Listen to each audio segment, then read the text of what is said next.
Almighty Shogun.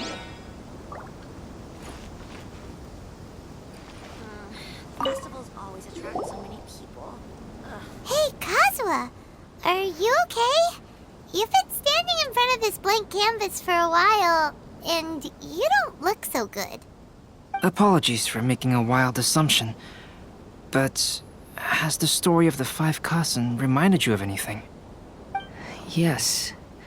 A few things did come to mind, actually. However, they were nothing more than some past incidents regarding my family. I don't mind sharing the stories, but I'd prefer not to bring you any more trouble.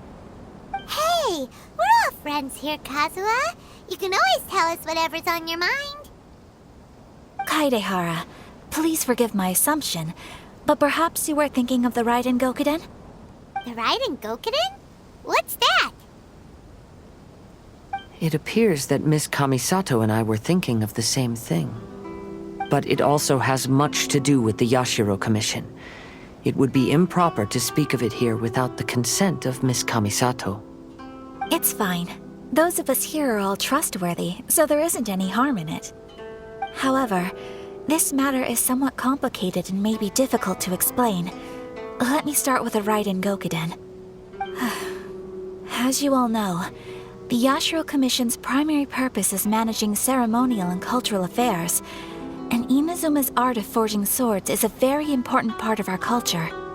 The Raiden Gokuden were once the top 5 schools of the forging art in Inazuma. Although these families were swordsmiths by craft, they also held many important positions in the Yashiro Commission. Unfortunately, of the 5, only the Aminoma art still maintains its artisan lineage.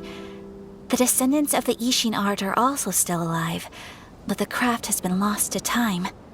The descendants of the Ishin art are none other than the Kaidehara family. Whoa! We knew Kazuha came from a noble family, but we had no idea about his connection to the Yashiro Commission and sword making.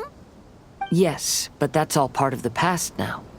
The Ishin art was lost with my great-grandfather's generation. My grandfather was dissatisfied with my great-grandfather's lack of effort. When he was young, my grandfather traveled all over Teyvat to find a way to revive the family business. But it was to no avail. And in my generation, our last remaining family property was lost as well. I heard my elder brother mention that the decline of the Raiden Gokuden happened very rapidly. In the span of a few decades, 3 of the families suffered various misfortunes and disappeared completely. Later, there was speculation that all of these misfortunes stemmed from some background machinations, meaning that someone wanted to wipe out the Raiden Gokuden. However, since not every family of the Raiden Gokuden came to ruin, such explanations were treated as nothing more than a conspiracy theory. Indeed. I've also believed such ideas were just theories and rumors. However, I know that a major incident happened to my great-grandfather when he was young. Not only did it affect the Kaedehara clan, but it nearly jeopardized the Kamisato clan's position in the Yashiro Commission as well. After reading the story of the 5 Kasen, I can't help but feel like it's pointing me toward the truth behind that incident. What exactly happened to your great-grandfather, Kazuha? I still can't say. I need to speak with someone to verify the details. Let's meet here again at noon tomorrow. I will tell you everything I know then.